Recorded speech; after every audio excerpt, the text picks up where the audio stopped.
Hello all of you, most welcome back to my YouTube channel Balaji study M. साथियों, DElEd fourth semester की mathematics के अंतर्गत इसके पिछले वीडियो में मैंने आप लोगों को चैप्टर नंबर 11 पढ़ाया था, यानी त्रिकोणमिति चैप्टर को पढ़ाया था। आज हम उसी क्रम में आगे बढ़ेंगे क्योंकि त्रिकोणमिति चैप्टर आपका समाप्त हो गया है। तो आज की क्लास में हम चैप्टर नंबर 12 का अध्ययन करेंगे। चैप्टर नंबर 12 का क्या नाम है, बेसिक बातें क्या हैं, उनको सबसे पहले यहाँ पर जानेंगे।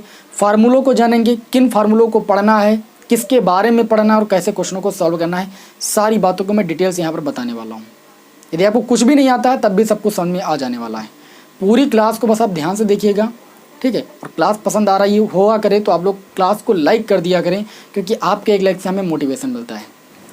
अब यहाँ पर हम बात करें तो हमें इस चैप्टर नंबर 12 में पढ़ना क्या है। चैप्टर नंबर 12 में हमें पढ़ना है कि लंबवृत्तीय बेलन तथा शंकु की अवधारणा, यानी हमें यहाँ पर लंबवृत्तीय बेलन के बारे में अध्ययन करना है कि लंबवृत्तीय बेलन का वक्र पृष्ठ क्या होता है, उसका आयतन क्या होता है, उसका संपूर्ण पृष्ठ क्या होता है। और उसी क्रम में हमें पढ़ना है शंकु के बारे में, लंबवृत्तीय शंकु के बारे में कि लंबवृत्तीय शंकु का वक्र पृष्ठ क्या होता है, संपूर्ण पृष्ठ क्या होता है, उसका आयतन क्या होता है। इन तीन बातों को हमें लंबवृत्तीय शंकु और लंबवृत्तीय बेलन में पढ़ना है और इन्हीं तीनों सूत्रों पर आधारित हमें क्वेश्चनों को सॉल्व करना है। यही हमारे सिलेबस में है, तो बहुत ही आसान है, बस आप थोड़ा सा ध्यान दीजिएगा। सबसे पहले आज हम यहाँ पर चर्चा करने वाले हैं लंबवृत्तीय बेलन की। विस्तार से आपको बताएंगे कि लंबवृत्तीय बेलन बनता कैसे है, कैसे उसके फार्मूले हम निकालेंगे, वक्र पृष्ठ का, उसके संपूर्ण पृष्ठ का, उसके आयतन का। याद करना ही नहीं पड़ेगा, यही याद हो जाएगा, बस आप देखिए। वो देखिए, हम आप लोगों को यहाँ पर प्रैक्टिकली करके बताएंगे। थोड़ा सा एक हम आयताकार शीट लेते हैं, आप देख सकते हो ये कागज़ का टुकड़ा है आयताकार, ठीक है। इस आयताकार टुकड़े से हम क्या बनाएंगे भाई, बेलन बनाएंगे। अच्छा, एक चीज़ बताइए, अगर हमें इतनी टाइम अगर बात कही जाए कि आप इस आयताकार शीट का क्या निकालिए, क्षेत्रफल निकालिए, तो आप सभी लोग जानते हो कि आयत का क्षेत्रफल क्या होता है, लंबाई गुणे चौड़ाई होता है। तो यहाँ पर देखिए, इस आयताकार शीट को हम क्या करते हैं, लंबाई के अनुदिश ऐसे मोड़ देते हैं। लंबाई के अनुदिश हमने ऐसे मोड़ दिया, ये बन गया आपका भाई एक बेलन। क्या बन गया भाई, बेलन। अब आप थोड़ा ध्यान दीजिए, जो आयताकार शीट की चौड़ाई थी ये वाली, ये बन गई इस बेलन की ऊंचाई, और लंबाई के अनुदिश हमने मोड़ा तो ये एक नीचे बन गया वृत्त का रूप, यानी लंबाई बन गई वृत्त की परिधि के रूप में बन गई ना। तो अब ये चीज़ यहाँ पर ध्यान दीजिएगा। तो यहाँ पर अगर देखा जाए तो हम इस आयताकार शीट से क्या बना रहे हैं भाई, बेलन बना रहे हैं। तो जो बेलन का वक्र पृष्ठ होगा वो इस आयताकार शीट के क्षेत्रफल के बराबर होगा या नहीं होगा, बिल्कुल होगा, क्योंकि इस आयताकार शीट को मोड़कर ही तो हम बेलन बना रहे हैं। तो जो आयताकार शीट का क्षेत्रफल होगा वही तो बेलन का क्षेत्रफल या बेलन का वक्र पृष्ठ होगा। तो यहाँ पर हम लिखेंगे कि बेलन का, क्या लिखेंगे भाई, बेलन का वक्र पृष्ठ। क्या लिखेंगे भाई, वक्र पृष्ठ, या हम क्षेत्रफल बोल सकते हैं। तो बेलन का जो वक्र पृष्ठ या क्षेत्रफल जो होगा वो इस आयताकार शीट के क्षेत्रफल के बराबर होगा कि नहीं होगा। आयताकार शीट का क्षेत्रफल, आयताकार शीट का क्षेत्रफल, आप सभी को पता है कि आयत का क्षेत्रफल क्या होता है, लंबाई गुणे चौड़ाई। तो यहाँ पर आयताकार शीट का क्षेत्रफल हो जाएगा लंबाई और गुणे में भाई चौड़ाई। अगर मैं आपसे ये कहूँ कि जब इस आयताकार शीट को लंबाई के अनुदिश मोड़ने पर ये आपका एक बेलन बन जाता है, तो यहाँ पर जो चौड़ाई है इस आयताकार शीट की वो बन जाती है लंबाई, और जो लंबाई है वो एक वृत्त के रूप में बन जाती है, यानी मोड़ते हैं तो ये वृत्त के रूप में बन जाती है। तो अगर इस लंबाई को अब ज्ञात करेंगे तो ये हमें यहाँ पर परिधि ज्ञात करनी पड़ेगी, क्योंकि वृत्त की जो लंबाई होती है वो यह परिधि होती है। अगर मैं ये कहूँ कि जो बेलन बन जाता है, इस बेलन की जो त्रिज्या है वो स्मॉल r है, तो यहाँ पर जो ये लंबाई बन गई वो आपकी बन जाएगी 2πr, यानी वृत्त की परिधि के रूप में बन गई लंबाई। समझ रहे हो मेरी बात को, ध्यान दीजिएगा थोड़ा सा। यहाँ पर हम लंबवृत्तीय बेलन आपके सामने एक छोटा सा बनाते हैं। हमने ये आपके सामने एक लंबवृत्तीय बेलन बना दिया। अगर मैं इसके आधार की त्रिज्या को स्मॉल r मान लूँ तो ये आपका एक देखिए वृत्त बन रहा है, और वृत्त की परिधि कितनी होती है, परिधि ही तो उसकी लंबाई होती है। तो इस वृत्त की जो परिधि हो जाएगी वो कितनी हो जाएगी, 2πr। तो चूंकि लंबाई को ही मोड़कर तो वृत्त की परिधि बनाया गया है, तो यहाँ पर इस लंबाई के स्थान पर हम क्या लिख सकते हैं भाई, 2πr लिख सकते हैं कि नहीं लिख सकते हैं। और इस चौड़ाई को बना दिया गया है ऊंचाई इस बेलन की, तो ऊंचाई मैं मान लेता हूँ कि कितनी है आपकी h है। तो बेलन का जो वक्रपृष्ठ हो जाएगा वो कितना हो जाएगा, बेलन का जो वक्रपृष्ठ क्षेत्रफल हो जाएगा वो 2 पाई आर और एच का गुणा करेंगे तो 2 पाई आर एच हो जाएगा।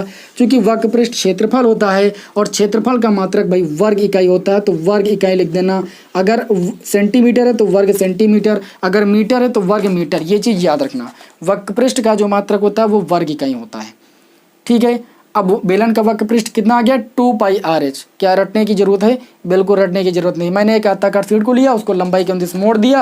अब लंबाई जो है वृत्त के रूप में मुड़ गई, तो वृत्त की जो परिधि होती है या लंबाई जो होती है वो 2 पाई आर होती है अगर त्रिज्या आर हो, और चौड़ाई जो थी वो ऊंचाई बन गई। देखिए ये आयताकार शीट की चौड़ाई थी कि नहीं थी, तो इस चौड़ाई को हमने कहाँ बना, बेलन में बना दिया, क्या ऊंचाई बना दिया, इसलिए यहाँ पर एच लिख दिया। वेरी सिंपल, कोई दिक्कत नहीं। तो ये वक्रपृष्ठ कितना हो गया, 2 पाई आर एच, पहला फार्मूला। याद रखना आप लोग, भूलना बिल्कुल नहीं, क्योंकि इसी फार्मूले पर आधारित क्वेश्चन को सॉल्व करना है। दूसरा फार्मूला क्या है, बेलन का संपूर्ण पृष्ठ, बेलन का संपूर्ण पृष्ठ। थोड़ा सा ध्यान दीजिएगा, बहुत ही आसान है। संपूर्ण पृष्ठ का फार्मूला अक्सर आप लोग बोलते हो, बोलने वाला झंझट ही खत्म कर देंगे हम, ठीक है। बेलन का संपूर्ण पृष्ठ की अगर बात करें तो ध्यान दीजिएगा, जब हमने इस आयताकार शीट को लंबाई के अनुदिश मोड़ा तो ये बन गया हमारा क्या भाई, बेलन बन गया। तो हमने अभी जो वक्रपृष्ठ निकाला तो वो सिर्फ इतने का निकाला, यानी इतने क्षेत्रफल हमने निकाला। लेकिन अगर हमें बेलन का संपूर्ण पृष्ठ निकालना है तो एक जो है वृत्ताकार शीट नीचे से, यानी एक ढक्कन नीचे से लगाना पड़ेगा और एक ढक्कन नीचे ऊपर से लगाना पड़ेगा। यानी एक वृत्ताकार शीट ले लें, उसको नीचे से लगा दें और ऊपर से लगा दें, तो ये पूरा आपका ढक जाएगा। और जब ढक जाएगा और तब इसके क्षेत्रफल की अगर बात की जाए तो कितना हो जाएगा, तो इतने का क्षेत्रफल आप निकाल चुके हो। क्या ऐड कर रहे हो उसमें, 2 वृत्ताकार सीटें ही तो ऐड कर रहे हो। तो एक वृत्त का क्षेत्रफल कितना होता है, पाई आर स्क्वायर होता है। तो कितनी वृत्ताकार सीटें आप ऐड कर रहे हो इसमें, तो 2 वृत्ताकार सीटें ऐड कर रहे हो। तो आप क्या करना, 2 पाई आर एच ये आपका रहेगा ही, इतने का आपने निकाल ही लिया है। अब इसमें आप 2 वृत्ताकार सीटें ऐड कर रहे हो, तो आप क्या लिखोगे, 2 वृत्ताकार सीटों का क्षेत्रफल प्लस 2 वृत्ताकार, ध्यान दीजिएगा, 2 वृत्ताकार, इसको थोड़ा सा रब कर देते हैं, 2 वृत्ताकार सीटों का क्षेत्रफल, सीटों का क्षेत्रफल। तो यहां पर आपका हो जाएगा संपूर्ण पृष्ठ में 2 पाई आर एच और प्लस वृत्त का क्षेत्रफल होता है पाई आर स्क्वायर। चूंकि 2 वृत्ताकार सीटें हैं तो 2 गुणे कितना हो जाएगा, पाई आर स्क्वायर। क्लियर इतनी बात। इन दोनों में आप कॉमन कितना ले सकते हो, कॉमन ले सकते हो 2 पाई आर, ठीक है। तो ये ब्रैकेट में क्या बचेगा, यहाँ पर बचेगा एच और प्लस, चूंकि यहाँ पर तुमने 2 पाई आर कॉमन ले लिया, यहाँ पर आर स्क्वायर, तो एक बच जाएगा आर। तो जो संपूर्ण पृष्ठ होता है, बेलन का जो संपूर्ण पृष्ठ होता है, देखिए कितनी आसानी के साथ निकल आया, 2 पाई आर और ब्रैकेट के अंदर आर प्लस एच या एच प्लस आर। बताइए इतनी बात आप सभी को समझ में आई कि नहीं आई। क्या आपको यहाँ पर फार्मूला रखने की जरूरत है, जी बिल्कुल नहीं है।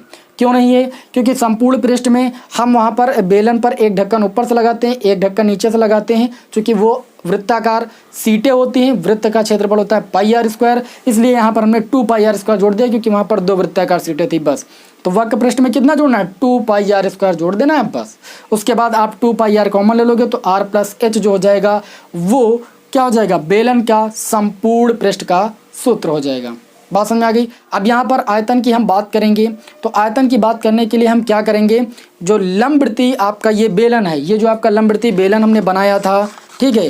तो आप देख सकते हो कि ये जो लंबवृत्तीय बेलन बन रहा था, तो इसका आयतन निकालने के लिए हम क्या करेंगे, वृत्ताकार सीटों को इसके अंदर डालेंगे। वृत्ताकार सीटों को डालेंगे, कितनी ऊंचाई तक डालेंगे, एच ऊंचाई तक डालेंगे, ठीक है। तब इसके आयतन की गणना करने के लिए हम क्या करेंगे, वृत्ताकार सीट का जो क्षेत्रफल होगा और जो यहाँ पर जिस ऊंचाई तक हमने वृत्ताकार सीटों को इसके अंदर भरा है उस ऊंचाई का जो गुणनफल होगा वो क्या कहलाएगा भाई, आयतन कहलाएगा, यानी वॉल्यूम कहलाएगा। तो यहाँ पर देखिएगा, यहाँ पर हम लिखेंगे आयतन। ये तीसरा सूत्र होगा आपका, यहीं पर हम एडजस्ट कर रहे हैं तो उसको आप समझ लीजिएगा। आयतन को इंग्लिश में बोलते हैं हम वॉल्यूम। तो V = कितना हो जाएगा, तीसरा सूत्र है, ये दूसरा था। तो आयतन निकालने के लिए मैंने बताया कि जो आपका ये बेलन है, इस बेलन में हम वृत्ताकार सीटों को भरेंगे। तो एक वृत्ताकार सीट का क्षेत्रफल कितना भाई, पाई आर स्क्वायर। तो आयतन जो हो जाएगा वो क्षेत्रफल और कितनी ऊंचाई तक भरेंगे, h ऊंचाई तक भरेंगे, तो h और क्षेत्रफल का गुणनफल कर देंगे तो हमें आयतन मिल जाएगा। तो चूंकि यहाँ पर देखिए क्षेत्रफल वृत्ताकार शीट का कितना है पाई आर स्क्वायर और ऊंचाई कितनी h है, तो जो वॉल्यूम हो जाएगा वो पाई आर स्क्वायर h हो जाएगा। यहाँ पर जो संपूर्ण पृष्ठ था वो भी आपका क्षेत्रफल था, इसलिए इसका मात्रक वर्ग इकाई होगा। और यहाँ पर ऊपर जो है आप वॉल्यूम निकाल रहे हो यानी आयतन निकाल रहे हो, और आयतन का मात्रक होता है घन इकाई। क्या होता है भाई? घन इकाई। इतनी बात आप सभी को समझ में आई कि नहीं आई बताइए। बेलन का वक्र पृष्ठ कितना होता है 2 पाई आर एच, और बेलन के संपूर्ण पृष्ठ की बात करें तो 2 पाई आर ब्रैकेट में एच प्लस आर। बेलन के आयतन की बात करें तो पाई आर स्क्वायर इंटू में एच। इन तीन फार्मूलों की मदद से आप अगर लंबवृत्तीय बेलन का कोई भी क्वेश्चन आपसे पूछा जाए तो आप तुरंत सॉल्व कर लोगे। और उम्मीद है कि आप सभी लोगों को सूत्र रटने की जरूरत नहीं है, यहाँ पर सिर्फ और सिर्फ समझने की जरूरत है, क्योंकि अगर आप सूत्र रटोगे तो इस क्वेश्चन में आपको दिक्कत हो सकती है। संपूर्ण पृष्ठ में संपूर्ण पृष्ठ बोला जाएगा तो उसमें दो वृत्ताकार सीटें जुड़ती हैं, और वक्र पृष्ठ बोला जाएगा तो उसमें दो वृत्ताकार सीटें नहीं जुड़ती हैं। ये चीज़ आपको यहाँ पर ध्यान रखनी है, ठीक, अन्यथा आपका क्वेश्चन गलत हो जाएगा। चलिए इसका आप स्क्रीनशॉट लीजिए, फिर बढ़ते हैं हम उदाहरण के क्वेश्चनों की ओर। आज मैं आप लोगों को लंबवृत्तीय बेलन के उदाहरण जो है सॉल्व कराऊंगा। ठीक है, स्क्रीनशॉट ले लिया होगा, बढ़ते हैं। तो अब चलिए इसी क्रम में बढ़ते हैं अपने पहले क्वेश्चन की ओर। तो पहले क्वेश्चन में बोला जा रहा है कि एक बेलन की जो ऊंचाई है वो आपकी 14 सेंटीमीटर है तथा त्रिज्या 7 सेंटीमीटर है। इस बेलन का वक्र पृष्ठ और संपूर्ण पृष्ठ ज्ञात कीजिए। बहुत ही आसान क्वेश्चन है, मेरी एक एक बात को समझने की कोशिश कीजिएगा। यहाँ पर बोला जा रहा है कि बेलन की जो ऊंचाई है, पहले क्वेश्चन में बोला जा रहा है कि जो बेलन की ऊंचाई है, क्या है भाई? बेलन की ऊंचाई। बेलन की ऊंचाई को हम लिखते हैं h से। किससे लिखते हैं? h से। वो आपकी कितनी दी गई भाई? 14 सेंटीमीटर दी गई है, 14 सेंटीमीटर। और उसके बाद अगर हम बात करें बेलन की त्रिज्या की, तो त्रिज्या को लिखते हैं r से। रेडियस वो आपको दी गई यहाँ पर 7 सेंटीमीटर। कितनी दी गई? 7 सेंटीमीटर। आपसे बोला जा रहा है कि बेलन का वक्र पृष्ठ, सबसे पहले बोला जा रहा है बेलन का वक्र पृष्ठ। तो आप सभी को पता है, अभी मैंने आपको बताया कि बेलन का वक्र पृष्ठ कितना होता है भाई? 2 पाई आर एच होता है। तो ये आपका हो जाएगा 2, और पाई की वैल्यू सभी को पता होनी चाहिए कि 22/7 होती है। कितने होती है भाई? 22/7। और उसके बाद अगर हम त्रिज्या की बात करें तो त्रिज्या यहाँ पर 7। अगर ऊंचाई की बात करें तो ऊंचाई है आपकी भाई 14 सेंटीमीटर। इसको सॉल्व करेंगे, बस सॉल्व करना है, कट ध्यान से करना है। देखिए 7 से ये 7 कैंसिल हो जाएगा, और ये बचेगा 2 गुणे 22 यानी ये आपका हो जाएगा 44, और गुणे में आपका बचेगा 14। 14 और 44 का गुणा करोगे, 14 चौको होता है 56, हासिल आया भाई 5। 14 चौको 56 और 5 कितना हो जाएगा? 61, यानी 616 वर्ग मात्रक होता है। चूंकि ये सेंटीमीटर में था तो इसलिए वर्ग सेंटीमीटर हो जाएगा। वर्ग इकाई होता है, इकाई यहाँ पर सेंटीमीटर दी गई, तो ये वर्ग सेंटीमीटर हो जाएगा। 616 वर्ग सेंटीमीटर बेलन का वक्र पृष्ठ। दूसरे पार्ट में ये बोला जा रहा है कि बेलन का संपूर्ण पृष्ठ बताइए। बेलन का संपूर्ण पृष्ठ, तो मैंने आपको बताया कि जो वक्र पृष्ठ होता है यानी 2 पाई आर एच जो होता है उसमें आप 2 पाई आर स्क्वायर ऐड कर दीजिए, यानी दो वृत्ताकार सीटों के क्षेत्रफल को ऐड कर दीजिए, तो ये क्या हो जाएगा? संपूर्ण पृष्ठ हो जाएगा। यहाँ पर इसको आप लिख सकते हो 2 पाई आर और ब्रैकेट में आर प्लस एच, ऐसे भी लिख सकते हो कॉमन लेने के बाद। ये आपका हो जाएगा 2, और गुणे में पाई की वैल्यू भाई 22/7, और त्रिज्या यहाँ पर आपको दी गई है 7 सेंटीमीटर। आर के स्थान पर फिर 7 रखोगे, और एच का मान है आपका भाई 14, तो आप 14 रखोगे। बस कुछ नहीं, सॉल्व कर लेना है। ये भाई 7 से 7 ऊपर नीचे कैंसिल हो जाएगा, ये आपका कितना बच जाएगा? 2 गुणे 22 यानी 44 हो जाएगा, और गुणे में 7 और 14 का गुणनफल कितना हो जाएगा? 21। 21 का गुणा आप 4 से करोगे तो 84 हो जाएगा, हासिल आ गया 8, और 21 का गुणा फिर 4 से करोगे 84, और 84 में 8 हासिल जोड़ोगे तो आपका कितना हो जाएगा भाई? 92, यानी 924। क्योंकि संपूर्ण पृष्ठ का जो क्षेत्रफल होता है वर्ग इकाई, तो यहाँ पर इकाई सेंटीमीटर है तो वर्ग सेंटीमीटर हो जाएगा। 924 वर्ग सेंटीमीटर। तो ये आपका था बेलन का संपूर्ण पृष्ठ। ठीक है, तो इस तरीके से आप लोगों ने संपूर्ण पृष्ठ का क्षेत्रफल भी निकाल लिया। उम्मीद है कि आप सभी लोगों को पहला क्वेश्चन सरल लगा होगा और अच्छी तरीके से समझ में आ गया होगा। चलिए इसका स्क्रीनशॉट लीजिए, फिर बढ़ते हैं अपने दूसरे क्वेश्चन की ओर।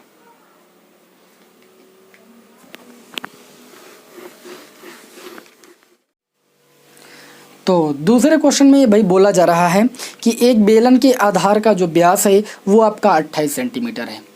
बेलन के आधार का व्यास 28 सेंटीमीटर है। थोड़ा सा समझिएगा, जो आपका डायमीटर होता है यानी जो व्यास होता है वो त्रिज्या का 2 गुना होता है। कितना होता है भाई? त्रिज्या गुणे 2 या 2 गुणे त्रिज्या होता है। व्यास जो होता है, डायमीटर जिसको हम बोलते हैं, वो रेडियस का 2 गुना होता है। ठीक है, इतनी बात समझ में आई कि नहीं आई? तो यहाँ से अगर आप त्रिज्या की वैल्यू फाइंड करोगे तो ये 2 जो गुणे में है ये आ जाएगा व्यास के बटे में। कहाँ जाएगा? व्यास के बटे में। तो जब आपको व्यास दिया जाए तो त्रिज्या निकाल सकते हो व्यास का आधा करके। जैसे यहाँ पर इस क्वेश्चन में ये बोला जा रहा है कि एक बेलन के आधार का व्यास 28 सेंटीमीटर है। इसका मतलब यहाँ पर आधार का जो व्यास दिया है, आधार का व्यास, ये क्वेश्चन नंबर 2 है, आधार के व्यास की हम बात करें तो वो आपका कितना है भाई? 28 सेंटीमीटर। तो जो त्रिज्या होती है, मैंने यहाँ पर अभी आपको बताया, यहाँ पर देखिए त्रिज्या जो होती है वो व्यास की आधी होती है। तो यहाँ पर लिखेंगे व्यास और बटे में भाई 2। तो व्यास आपको दिया गया 28 और बटे में 2 करेंगे तो त्रिज्या हमें कितनी मिल जाएगी? 14 सेंटीमीटर। बात समझ में आई कि नहीं आई? त्रिज्या कितनी हो जाएगी? 14 सेंटीमीटर हो जाएगी। और बोला जा रहा है इसमें कि जो बेलन की ऊंचाई है वो 18 सेंटीमीटर है। बेलन की जो ऊंचाई है वो कितनी है आपकी, यानी एच जो है वो आपकी 18 सेंटीमीटर है। लिख दिया मैंने 18 सेंटीमीटर। क्लियर इतनी बात? अब यहाँ पर बोला जा रहा है कि इस बेलन का आयतन और संपूर्ण पृष्ठ ज्ञात कीजिए। तो बेलन का आयतन पहले पार्ट में ज्ञात करना है, बेलन का आयतन। तो जो बेलन का आयतन होता है उसका सूत्र मैंने आप सभी को बताया। क्या बताया? कि क्षेत्रफल, वृत्ताकार शीट का क्षेत्रफल पाई आर स्क्वायर और गुणे में ऊंचाई h. Pi r square h जो होता है वो बेलन का आयतन होता है। यहाँ पर बात करें तो पाई का मान कितना है भाई? 22/7 और त्रिज्या कितनी है? 14। चूंकि यहाँ पर आर स्क्वायर है तो 14 को हम 2 बार गुणे में लिखेंगे। आर स्क्वायर का मतलब आर गुणे आर, और आर का मान 14 तो 14 गुणे 14। ऊंचाई की बात करें तो ऊंचाई है आपकी 18 सेंटीमीटर। इसको काटेंगे 7 एकम 7, 7 दूनी 14। 2 और 22 का हम गुणा कर लेंगे तो 22 दूना होता है 44, और गुणे में 14 और गुणे में 18। इसको हमने नोट कर लिया। बस अब इसका हमें मल्टीप्लाई करना है। तो 14 चौको होता है 56 और 14 चौको 56 और 5 ये हो जाएगा 616, और उसके बाद इसका 18 से गुणा कर देंगे। 18 छंग कितना होता है? 108। तो यहाँ पर 8 लिखेंगे, हासिल है 10। 18 एकम 18 और 18 10 हासिल आपका हो जाएगा 28, हासिल आया भाई 2। और 18 छंग 108, 108 में कितना जोड़ेंगे? 2, तो ये आपका हो जाएगा 110। ये आपको मिल जाएगा। ये क्या हमने निकाला? आयतन। तो इसका मात्रक हो जाएगा घन, और इकाई कितनी भाई? सेंटीमीटर। तो घन सेंटीमीटर हो जाएगा। ठीक है, इतना आपका क्या हो जाएगा? इतना आपका आयतन हो जाएगा। क्लियर इतनी बात? दूसरे पार्ट में ये बोला जा रहा है, दूसरे पार्ट में बोला जा रहा है कि संपूर्ण पृष्ठ का जो सूत्र होता है, संपूर्ण पृष्ठ बराबर मैंने आपको बताया 2 पाई आर एच, और उसमें आप 2 पाई आर स्क्वायर जोड़ दीजिए। ठीक है, इधर तो आप लोग कर रहे हैं। तो ये आपका हो जाएगा, संपूर्ण पृष्ठ को ए से लिख लेते हैं हम, दोनों में ले लेंगे 2 पाई आर कॉमन, तो ये बच जाएगा आर प्लस एच। तो ए इक्वल टू 2 गुणे पाई का मान भाई 22/7। त्रिज्या यहाँ पर कितनी है? त्रिज्या यहाँ पर 14 सेंटीमीटर। तो लिख दीजिए भाई 14 सेंटीमीटर, और 14 प्लस ऊंचाई कितनी है यहाँ पर आपकी? ऊंचाई है आपकी 18 सेंटीमीटर। चलिए, ए इक्वल टू ये आपका हो जाएगा 7 एकम 7, 7 दूनी 14। ये बचा 2 गुणे 22 और गुणे में 2 और गुणे में 14 और 18 आप जोड़ोगे तो ये आपका हो जाएगा 32। चलिए गुणा कर लीजिए। यहाँ पर ये हो जाएगा 2 और 22 का गुणा 44, 44 दूना कितना हो जाएगा? 88, 88 गुणे भाई 32। ठीक है, तो 88 और 32 का आप गुणनफल कीजिए। यहाँ पर आपको कितना मिलेगा? आपको यहाँ पर मिल जाएगा, देखिए 8 त्रिक 24, और ये आपका हो जाएगा 2 8 16, यानी 256 हो जाएगा। 32 का 8 से गुणा करोगे तो 256 आएगा, जिसमें से आप 6 लिखोगे, हासिल आ जाएगा 25, और 32 8 फिर आपका 256 होगा, और 256 में आप 25 हासिल जोड़ोगे तो 6 5 11, और ये कितना हो जाएगा? 5 2 7 1 8, और ये 281। तो ये यहाँ पर आपको मिल जाएगा 2816। ये चूँकि संपूर्ण पृष्ठ है और इसका मात्रक हो जाएगा वर्ग सेंटीमीटर। तो इस प्रकार यहाँ पर आप लोगों ने क्या किया? बेलन का जो संपूर्ण पृष्ठ था वो भी निकाल लिया। उम्मीद है कि आप सभी लोगों को ये दोनों पार्ट अच्छी तरीके से समझ में आ गए होंगे। ये क्वेश्चन आप सभी को समझ में आ गया होगा। अब हम इसी क्रम में बढ़ेंगे अपने तीसरे क्वेश्चन की ओर। तो जो बेलन के एग्जाम्पल थे वो आपके खत्म हो जाएंगे, और नेक्स्ट वीडियो में मैं आप लोगों को क्या बताऊंगा? लंबवृत्तीय शंकु के बारे में और उस पर आधारित उदाहरणों के बारे में। ठीक है, चलिए इसका स्क्रीनशॉट लीजिए, फिर देखते हैं तीसरा उदाहरण क्या कहता है। तो अब चलिए बढ़ते हैं इसी क्रम में अपने तीसरे क्वेश्चन की ओर। तो तीसरे क्वेश्चन में बोला जा रहा है कि 550 घन सेंटीमीटर लोहे से एक बेलनाकार सरिया बनाई जाती है। यदि सरिया का व्यास 1 सेंटीमीटर हो तो सरिया की लंबाई ज्ञात कीजिए। यहाँ पर जो सरिया है वो बेलन के आकार की है और यहाँ पर सरिया का आयतन दिया गया है 550 घन सेंटीमीटर। इसके मात्रक से हमें समझ में आ रहा है कि ये आयतन है, क्योंकि आयतन का मात्रक क्या होता है, घन सेंटीमीटर। तो इसका मतलब जो यहाँ पर सरिया का आयतन है, क्वेश्चन नंबर 3, सरिया का आयतन, सरिया का आयतन वॉल्यूम वो आपको 550 सेंटीमीटर क्यूब या घन सेंटीमीटर दिया गया है। और यहाँ पर बोला जा रहा है कि जो सरिया का व्यास है वो 1 सेंटीमीटर है। तो यहाँ से आप त्रिज्या निकालोगे, त्रिज्या r वो व्यास की कितनी हो जाएगी, हाफ हो जाएगी, यानी 1/2 सेंटीमीटर हो जाएगी। इतनी बात तो आप सभी को समझ में आ ही रही है ना, कोई दिक्कत नहीं। अब आपको क्या करना है, यहाँ पर आपको ज्ञात करना है कि सरिया की लंबाई कितनी है। मैं मान लेता हूँ कि माना सरिया की जो लंबाई है वो उसकी ऊंचाई तो होगी, सरिया की लंबाई h सेंटीमीटर है। कितनी भाई, h सेंटीमीटर है। सरिया की लंबाई ही सरिया की ऊंचाई होगी। अब यहाँ पर देखिए लिखेंगे सरिया का आयतन, प्रश्नानुसार सरिया का जो आयतन है वो हमें दिया गया है, कितना दिया गया है, 550 दिया गया है। सरिया होती है बेलन के आकार की, बेलन का आयतन कितना होता है, πr²h, बराबर ही हो जाएगा 550। हमें यहाँ पर h का मान निकालना है, तो h को रोक लेंगे, बाकी चीज़ों को उधर हम पक्षांतर कर देंगे। तो h बराबर हमें यहाँ पर कितना मिल जाएगा, 550। और यहाँ पर देखें तो πr² इधर h के गुणे में इधर आ जाएगा बटे में। क्लियर इतनी बात। तो h बराबर हमें पता नहीं, h क्या है, सरिया की लंबाई है। तो ऊपर लिखेंगे भाई 550 और बटे में देखिए पाई का मान होता है 22/7 गुणे में r। r की बात करें तो त्रिज्या आई है 1/2, तो लिख देंगे 1/2 और गुणे में 1/2। क्यों 2 बार लिखें, क्योंकि यहाँ पर r का है स्क्वायर। अब जो बट्टे वाली संख्या वो अंश में चली जाएगी, तो h बराबर आपका हो जाएगा 550 गुणे में 7 गुणे में 2 गुणे में 2, 7 2 2, ये आपका हर में था वो ऊपर चला गया अंश में, और बटे में आपका बचेगा ओनली 22 गुणे 1 गुणे 1। तो 1 1 का गुणा तो 1 ही होता है।